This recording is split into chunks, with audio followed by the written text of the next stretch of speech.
Hey guys, welcome back to Cards and Comics. Today I have a video where I go over my technique for removing cards from SGC holders as I prep them for sending them to PSA. Now PSA seems like they're getting ready to open up basic submissions again, and so I need to be ready with all the SGC cards I have, and I have about 40 to 50 that I'm going to resub. Now,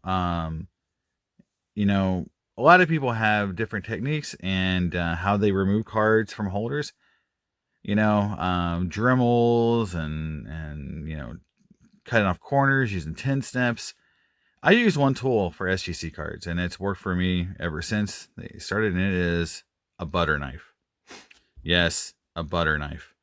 It doesn't seem like it would be the perfect tool, but it actually is, because I don't know if you can really see in the video, but SGC cards have this ridge, and right there you can see that little ridge, and the butter knife fits really well because most butter knives have an angled edge into that ridge, and by not being sharp, you don't A, cut yourself, but B, you don't do some unintended damage. So I feel like that it's a better tool. Now I've got 4 cards here I'm going to demonstrate this on.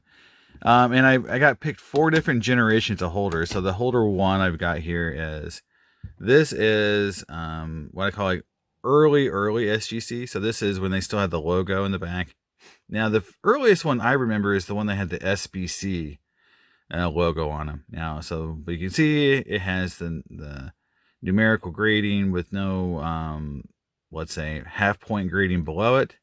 So that's holder 1. Holder 2 is the newer generation style, so they got rid of the SG logo, but you see it doesn't have the half point grading underneath it. So that's generation 2. I've got generation 3. You can see the half point grading underneath it. And then generation 4 that I have is this newer holder with, just the single grade. They got rid of, I guess, the 100 point. And then you've got, just the near mint to mint on the side there on the right. So that's the 4 generations of holders. So I'll go start with 4, and I got my 1 touches here. So we'll also look at these cards over a little bit to see if there's any real damage from these cards. And you can find a little spot on the ridge here that you can get in there and crack it. So I got right in on this one little edge, and now I'm able to kind of just work my way up the card. And careful not to pop it all at once, because then you'll slide the card underneath the holder, the insert. And so you just kind of walk your way around it. I usually just pop the whole thing, and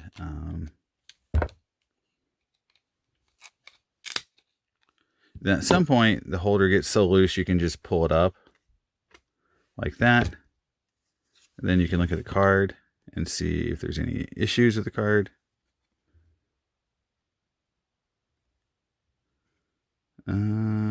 Yeah, I don't really see any issues. I'm looking at the back here. Yeah. I will say that edge right there does not look great. That top edge. Yeah, that does not look great.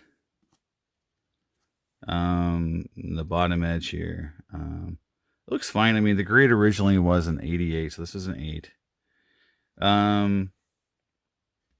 And yeah, the reason that top edge I don't like is you can see really on the back. And I've hit it kind of where you look straight. You see how it slopes down from the printed in USA over to the Mazeroski?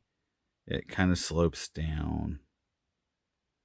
So that could be an issue.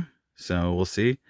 I'll put it over here in the pile, and this is why we do the PSA SGC PSA videos, is because we'll see. This is a reality. This is a card that I really it's a PC card, so I'm a Pirates collector, and yeah, it's for PC purposes only. So this isn't like a huge value card, but it's centered okay. That's why I bought it.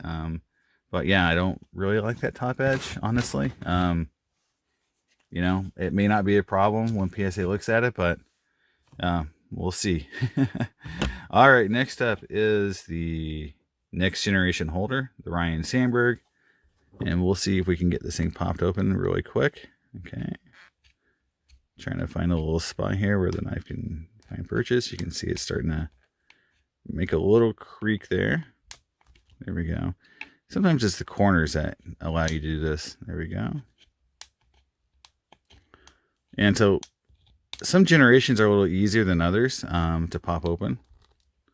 There we go.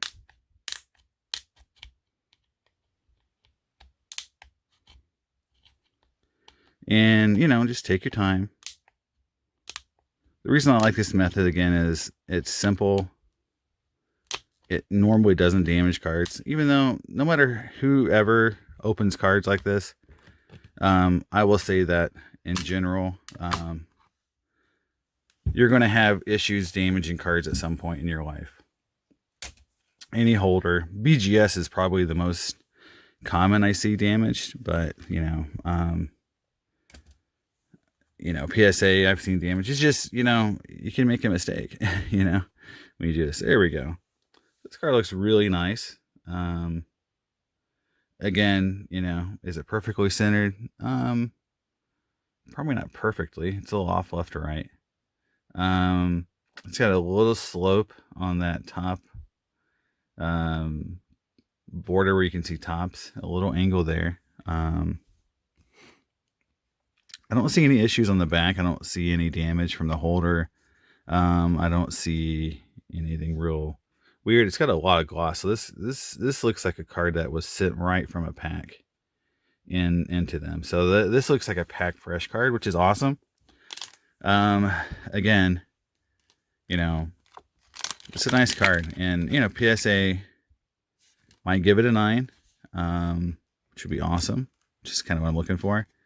It was an 8.5 from, I believe, from SGC. Oh, there it is. It's laying on the ground here. Yeah, it was 92. All right, so that was an 8.5. That to me has a good shot. I mean, it's centered okay. Definitely within the 9 centering. I didn't see any damage to it really, and it was really glossy. So I like that one. Next up is a big card for me. One of the main cards I wanted to submit is a 74 Pete Rose, and this card has slowly gone up in value, especially in that 8 or above. Now, this generation of holder was one of the easier ones to crack. One-handed. I usually don't do this while I'm filming, so it's a little different for me. So I'm just going around the edges here. And I hear a lot of people talk about how SGC has the sturdiest holder. I've cracked a lot of cards. I would not really agree with that. PSA's new holder is much harder to get into than anything SGC has on the market, past or present. And BGS has always been the harder of the 3 grading companies to open. And then the part about SGC that I don't like the most is their big holders, which are so flexible and wobbly that cards get underneath that holder really easy, that insert. All right, there is the 74 Pete Rose. It looks really nice.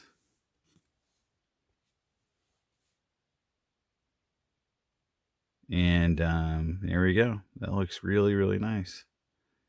I mean, it's a little off center, but again, if my experience with PSA is that unless the card's cut off on the back, you got a little border there, it's 90-10. They do not care to give it 8s and 9s.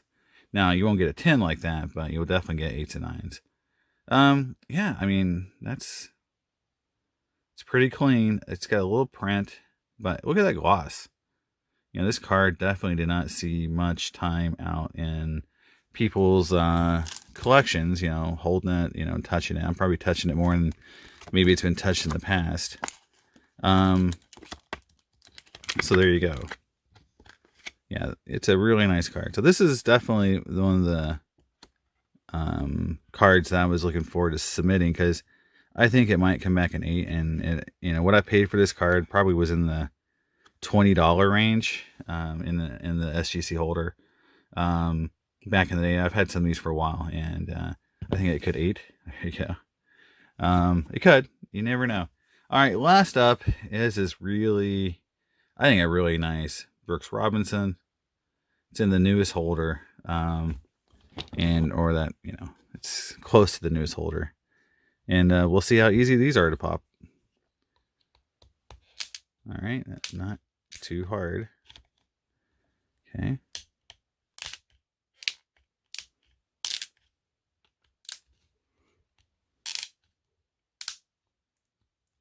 So far it's been pretty simple to get this one open. So out of all of them, the generation 1, or the oldest holder I had, was the hardest. And this by far was the easiest. Just popped off pretty quickly. There's the card. So this is a SGC 8 59 Brooks Robinson. Okay, let's see. Color wise, it's good. Gloss wise, it's good. Let's see. Let's look at this corner here. Got a little tick there. Not too bad. I might need to rub it a little bit with a nylon. It looks like it has a little bit, not like a little dirt on it. The only thing I'm not liking is this little bit right here. I don't know if you can see it. It's that little indentation right there. So I don't know. I mean, it might be able to be, just pull back out, but that's not, what you want to. It's not like the ideal. I mean, and honestly, this is sometimes what the SGC holder does to cards is, it gives them that little, that insert. Sometimes isn't cut perfect. All right, I got the insert out here for this card, and I don't see any obvious ridges or edges. I'm running my hand across it. You can just kind of feel if there's like a little area where the insert wasn't cut perfectly. So I don't know. I mean, it may have been like that originally. So I mean, the front looks great. It's a very nice card. With that little tick on the back, make it not an 8 anymore.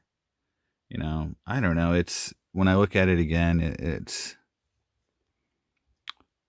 kind of just blends into the card. I mean, I can see a little bit of it right there. We'll see. I mean, you can definitely see that little indentation right there. So we'll see. I mean, it might go through. Might come back a 7. So we'll see. It's not end of the world, but it's not something I'm looking. I definitely wish it wasn't there, but hey, this is what happened. So, yeah, that's how I open cards. From